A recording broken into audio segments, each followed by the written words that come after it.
फातिमा ने दरवाजे को मुकम्मल तौर पर बंद नहीं किया था, बल्कि उसे थोड़ा सा खुला छोड़ दिया था। उसकी वजह यह थी कि ड्राइंग रूम में मौजूद अहमद अंदर का मंजर देख सके और बाहर की आवाज़ें फातिमा तक पहुंच सकें।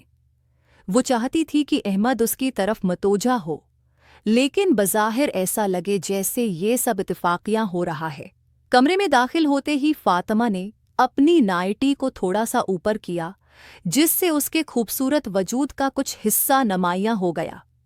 वो जानते हुए भी बेखबर बनी हुई थी, क्योंकि उसे यकीन था कि अहमद इस हालत में अपने आप पर काबू नहीं रख पाएगा।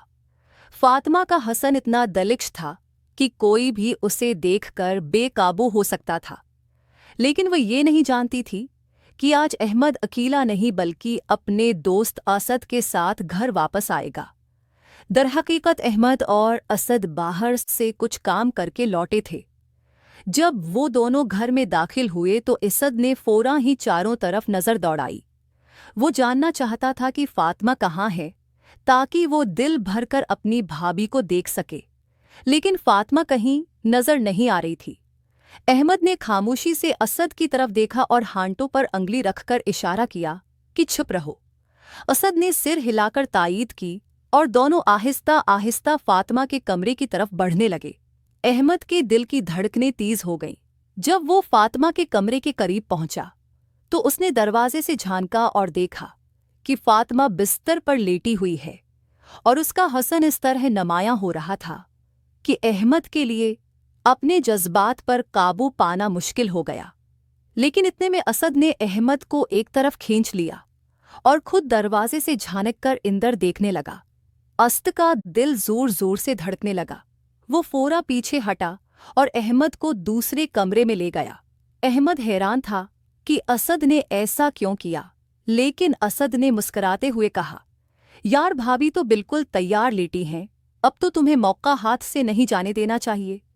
अहमद ने घबराकर कहा, नहीं यार, अगर वो जाग गईं तो क्या होगा, फिर तो बड़ी शर्मिंदगी होगी। असद हंस पड़ा और बोला, अरे भाई, एक बार मौका मिल जाए तो फिर रास्ता खुद ही निकल आता है, तुम डरते क्यों हो? अहमद और असद की ये गुफ्तगू काफी देर तक जारी रही। अहमद बार बार झिझक का शिकार हो रहा था, जबकि असद उसे हिम्मत दे रहा था। आखिरकार अहमद ने थक कर कहा, यार अगर तुम्हें इतनी ही जल्दी है तो तुम खुद ही चले जाओ, मैं बाद में देख लूंगा। असद ने अहमद की आंखों में देखा और मुस्करा दिया।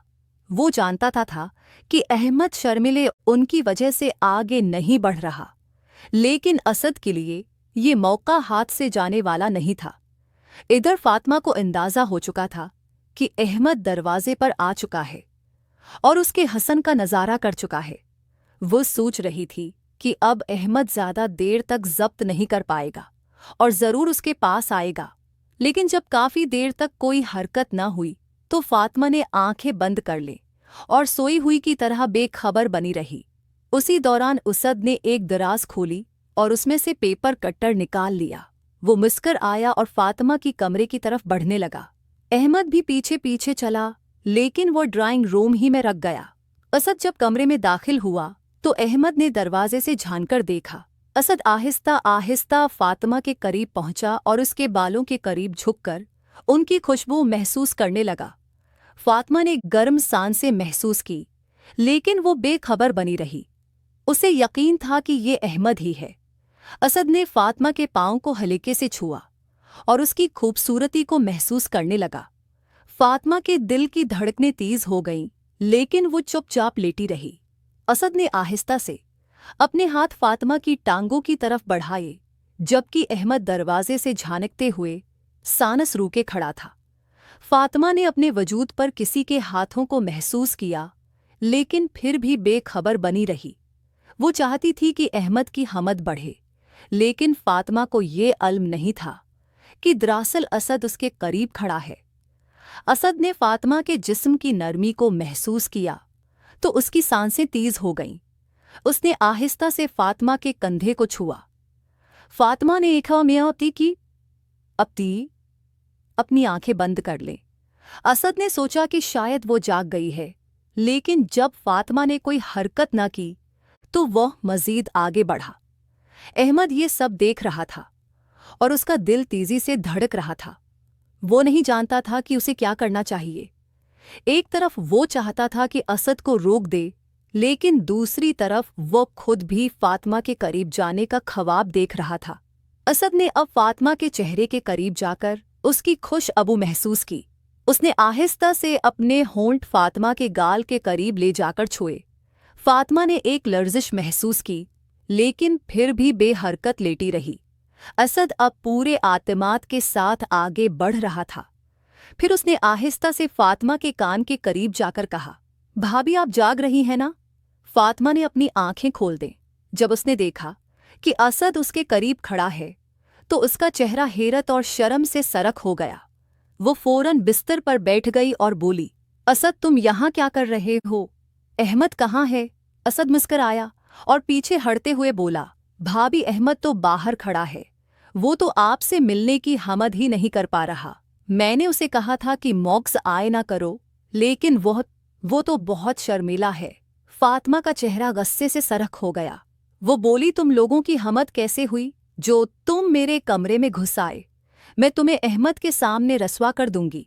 असद घबरा गया। वो जानता था कि अगर फातिमा ने अहमद को बता दिया तो उसकी दोस्ती खत्म हो सकती है। उसने फौरा माफ़ी मांगते हुए कहा, भाभी माफ़ कर दीजिए, मैंने कोई बड़ी हरकत नहीं की, बस आपको देखकर मेरा दिल बेकाबू हो गया।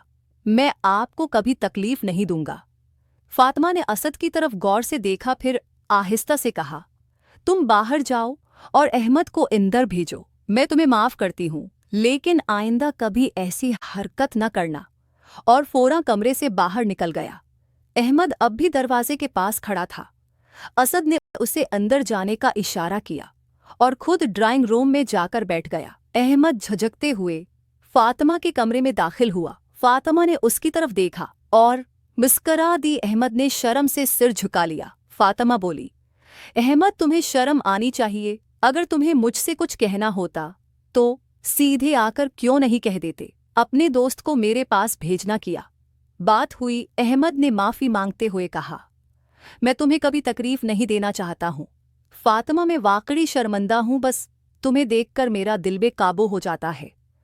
फातिमा अहमद के करीब आई और उसका हाथ पकड़कर बोली, तुम्हें मुझसे बात करने के लिए किसी की मदद की ज़रूरत नहीं। आइंदा बराह रास्त मुझसे बात करना। अहमद ने फातिमा की आंखों में देखा और मुस्कुरा दिया। उसे लगा जैसे उसकी जिंदगी में एक नया बाब शुरू हो रहा है।